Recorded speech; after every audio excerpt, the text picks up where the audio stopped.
Happy Friday, everyone. Today is another one of these kind of interview videos that I'm becoming well versed in, except this time I'm running it. Last time my tax guy was running it. So I'm bear with us if we have technical difficulties. We're going to try to work through. But today I have Laurie and Ken with us, and they purchased some property in Bocas del Toro, and things did not go as planned, because you know that I'm very big on letting you know the full experience that can happen to you in Panama. We're not here just saying Panama's paradise. Come on down. You can live, for $300 a month and everything's perfect, because it's not always like that. And you need to understand some of the pitfalls you can encounter. And hopefully, if we talk to people about their experiences, you can avoid them. All right, so before we get started, let's do some housekeeping. Please make sure you subscribe to the channel, because I'm bringing you content about Panama every single Friday. We currently have over 100 videos in our library, so make sure and check that out. So you can click below, subscribe, and click notify so you know as soon as we post a video. And do not forget to join the I Go Panama Facebook group. We have currently over 18,000 people over there talking about everything Panama, whether you're planning on moving here, if you already live here, or you just want to visit as a tourist. You have questions, we have answers at I Go Panama Facebook group. All right, so with no further information, let's get into Ken and Laurie's story, which I literally know about this much about. Brian knows Ken through the Bocas Fight Gym, where he does jiu-jitsu, and that's where he heard about his story, and Brian was like, this is something we need to talk about. So here we are. Okay, Ken and Laurie, can you just give us a little bit of background as to what brought you to Bocas? Okay, quickly, boy, that isn't a quick story, but we'll try to give you the quick story. An LA firefighter brought us here in probably 2015. We met him in Trinidad and Tobago. He had just come from here and put it on the map for us. And finally, in 2019, we were able to make that trip. We had other bucket list trips planned in between, but we came here in 2019. We've been traveling pretty much the world for a decade, looking for some tropical paradise to call home. Found it in 2019, Thanksgiving, fell in love, and thought, wow, we could do this in 2 to 5 years. Coming back through customs on December 3rd in 2019, I got laid off after 12 years at a company, did a great job engineering in the oil and gas. So It's kind of a no-brainer. So we decided to come here, pandemic happened, which was good. It put the brakes on, let us do some research. I was here in October, Monday, October 12th at 7:30 a.m. when the country opened that day. Found a property that we bought and we're living on now. Was shown the property we eventually bought, but we moved here January 7th, 2021. Wow. Ended up buying the property that we found. So it's 20 acres and 8 hectares out on Bishop Tigre, out driving. Your audio is cutting out. Okay. So I don't know if we can control that. It's Panama. Yeah. It looks like Jay's joining us. Oh, yes, good. It does. We're trying. Okay, we're going to be joined by Ken and Laurie's attorney, Jay. So he'll be putting in some information here soon. Okay, so you guys are kind of almost on the same timeline trajectory as Brian and I. I was down here in December of 19 and January of 20. We found our property. We went back. The pandemic hit like literally a few days after we put our deposit down on our property. And then we came and moved in January of 2021. So. Wow, yeah. Nice. So we found this property and we ended up closing on it in May of 2021. When we were first looking at the property, we didn't know there was a squatter on it, but subsequent walks, we found a squatter. And we offered him a job. We offered him to build him a brand new house, bodega style, with the way they live on the second floor or somewhere else from where he was at. We would employ him. He didn't want to have anything to do with it. By the way, the property is titled. It has been titled since approximately 2014. So there's been the same owner since 2014. Actually, the same owner before, when in at least 2007, it was ROP. And then those same owners that we bought from title in 2014. So it's a title in good standing. There's no dispute that it is a good title in good standing and that we own it. So there's never been a dispute of that. No, I mean, there is, it's registered in NADI, it's 100% title. But the Squadron Mario built a shanty between, after his title. You can go to Google Maps and look at the coordinates, and you can see in 2014, there was no shanty. And then the latest, the most recent is like 2021, is another image of the property, and there's the shanty. So somewhere after it was titled, he moved on to the property. Came and moved in. So let me stop one quick second and explain to people what a squatter is if they don't know. So a lot of countries in Central America, Costa Rica, I know for sure, and Panama for sure as well. There can be things called squatters' rights, and we'll have their attorney Jay explain that a little bit more a bit later. But basically, if someone is living on your property and they can prove that they've been living on your property for a certain amount of years, they can actually lay claim to your property. Yes. Hi. Here's Hi. Jay. Yes, Jay, Hi. can you explain that a little better? Because that's kind of my very basic gringo understanding. But is that ROP versus title though? Okay. Hi. Sorry, we have problem with the connection. This is Jay Burgos, attorney. This is attorney also. We part of the BBD lawyers over here, Bocas del Toro. Yes, actually, there's people have to understand that between possession and title property. On a possession, the civil code give you 1 year of the possession. If you, for example, we have a client here that show up and they buy this property for $1 million ROP, right? So, and they left to the United States, they left to Europe, and they forgot about that land. And then after 6 years, they come back and think that those properties belong to them. Wrong. If you don't give maintenance to your property, ROP, I'm telling you about ROP, in 1 year without possession, somebody can show over there, just clean it up, just open that door, stay in your club, in your house, live there, can show the local authority that he's been using that property as an owner. That's very important, as an owner. And they have by law, they have to give the certificate that that person was there for more than a year. And he started processing an ATI, and he can have that property on his name. Later on, he can title. Wow. Just 1 year. And 1 year. I know, Actually, I live on the Bocas del Toro mainland. They're near Tierra Escura, and there's tons and tons and tons of land around there that expats have purchased and then completely abandoned. They never come to it anymore. It kind of boggles my mind. So they, may pay someone to come and clean it every once in a while, but if they're leaving it for more than a year and someone decides to move in on it, they just might lose that land. Like you said, even if they spend $1 million on it. right. Mm-hmm.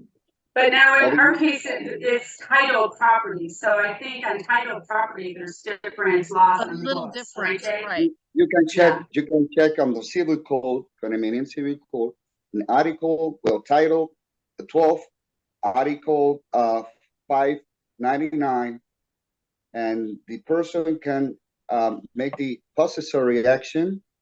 If the position is like no problem. No violence. In 1 year, wow, they can have that land. So that's ROP, correct? That is ROP. So if there is somebody that going to buy property on a possession, we hardly recommend it. Go find out an attorney. Pay somebody who clean up a monthly that property. Make a contract. Why? If somebody show over there and say, well, this guy's been out for five years. You can fight this in the courtroom and say, no. I've been given maintenance of this property. I have a contract, and this is the person that we've been paying for 4 years to clean up that property, and we are paying that person for that. Or also you can build some kind of shanty, left somebody over there, and you make some kind of fake contract that he's gonna pay you $1 a month, just so there's a qualification of tenderness. It's about is that person is going to live there, but that property don't belong to him. It belongs to you. But you have some legal document that can show. If you show that on the courtroom, the authority had to take that person and push it out. That's excellent advice that you just gave, because so many people are so confused about their rights on ROP land versus their rights on title. And so from what I understand, though, Ken and Laurie's property was titled, or is titled.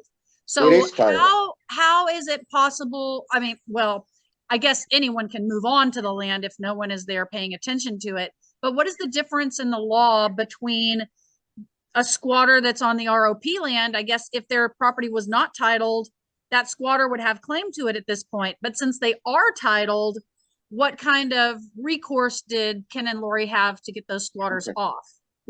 Very simple. Apparently, and I say apparently because I don't have the names, or we know the names, but we don't have the real evidence, so we cannot say it. Okay. There's people conflict. There's people, local people, politicians, and some group of lawyers and surveyors, and there's a tiny mob who work over here at Bocas del Toro, who's been doing that. They pay people who just jump in that property, stay there, get the possession, and then we give you $10,000, and then resell that property for $250,000, $300,000. There's a lot. There's a group of people that are making a lot of money breaking the law, and we are stopping. We are representing right now 5 different persons fighting that. This is a state of right, and people have to follow the law. Absolutely. So there's people who work for the government that on the ground they get paid, and they've been doing a lot of mess. But we as a lawyer, we have a group of clients that love us, and as a lawyer also we have a group of a public service that hate us because that means you're doing something right. we are and presenting. I will definitely get all of your information and link it in the video description below. So if you would like to hire Jay, to help you with your real estate situations, and do you just do Bocas del Toro or everywhere in Panama? Excuse me, sorry. Do you just work for Bocas del Toro area, or do you cover properties all throughout? This is a good thing. We have office in Panama City, Chitre, and here Bocas del Toro. Perfect. So I'll link all that information below for people who are interested. So Rob and Laurie, back to you guys for a moment. So you went to go move into your property, and there was someone there. So what happened? Well, first, before we even met Jay, we thought, well, it's sensible that we have title land. We can show the title and show that we own it and easily. And so we first, like Ken said, offered Mario a job, offered to build him a new casa, and he refused. Then we tried to go to Caito, the Cuesta de Paz, which is also the Justice of the Peace. And on several occasions, he literally would hide from us. And so we got to a point where we had scouts that we would get there early in the morning and just wait outside his office. At the time, his office had no windows, no door. The only filing cabinet he had no locks on it. And so we tried to work directly with him because he is the Justice of the Peace in that whole area. Then we went to one of the head attorneys in Bocas del Toro, Rigoberto Serrano, to get his name correct. And we, one-on-one, we showed him our documentation, we showed him our title. He said, no problem, I'll reach out to the Questapos. And so literally we just got a lot of lip service for almost until August, from May until August. Wow. And then on one occasion during that time frame, in March of 2021, we actually had our surveyor out there to survey the property, because, I mean, the property has to get surveyed by a NADI, but the rainforest has overgrown whatever little fence was in place, and so the lines of the property are blurred, like you need to resurvey it to put in your fence. So we had a group of workers, our surveyor, we paid handsomely to survey the property. They were greeted by a group of villagers that accompanied Mario the squatter with machetes. And they were told that they will not do work that day. Wow. So fast forward to August, we met Jay and we engaged him onto our project. And even while Jay was, engaging with the court systems, going through the legal hurdles, again, the following March, we thought we could get our workers out there again, get our surveyor out there again. And again, they were pushed back by men with machetes. So Jay, literally we've had our documentation that Jay has been coordinating. I'll let him talk better on this, where there's been doctoring of our documents. Courts, like, not giving all of our information to Jay. We went from Bocas del Toro courts out to David, and as far as the high level that I can give you, and then back to Bocas del Toro. But and we finally got 22 warriors, special forces, out there 2 weeks ago, or just about 2.5 weeks ago, with battering rams and shields and heavy machine guns and artillery.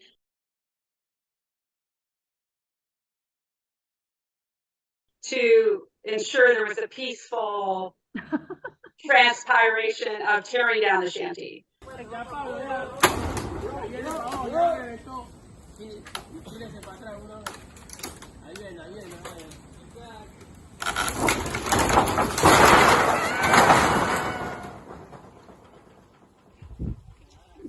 Exactly. That's kind of a bring guns to a machete fight kind of thing.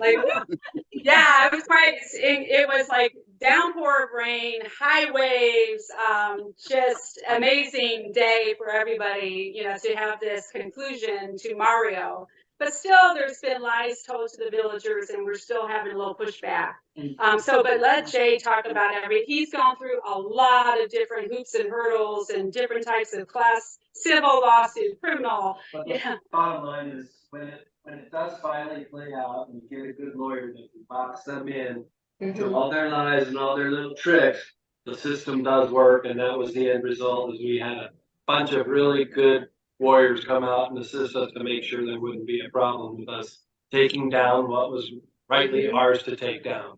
Absolutely. And this is what I tell people all the time. When you're from the United States, you really are only involved with an attorney, like if you're suing someone or someone is suing you.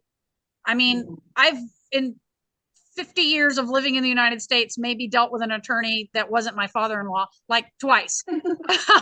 But here, you have to have a good attorney who is on your side and really knows his stuff.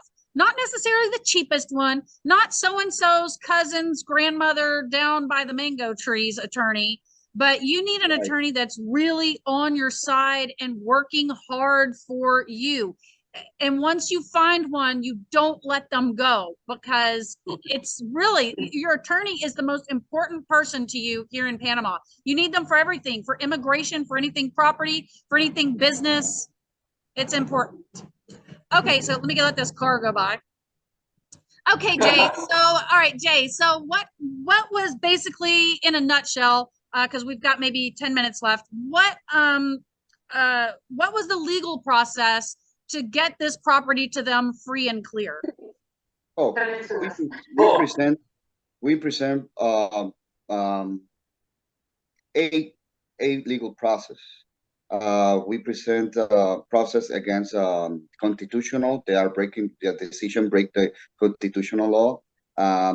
We appeal that process. We went to David. Also, we present criminal charges to Mario. We present a reivindicatory process on the civil court.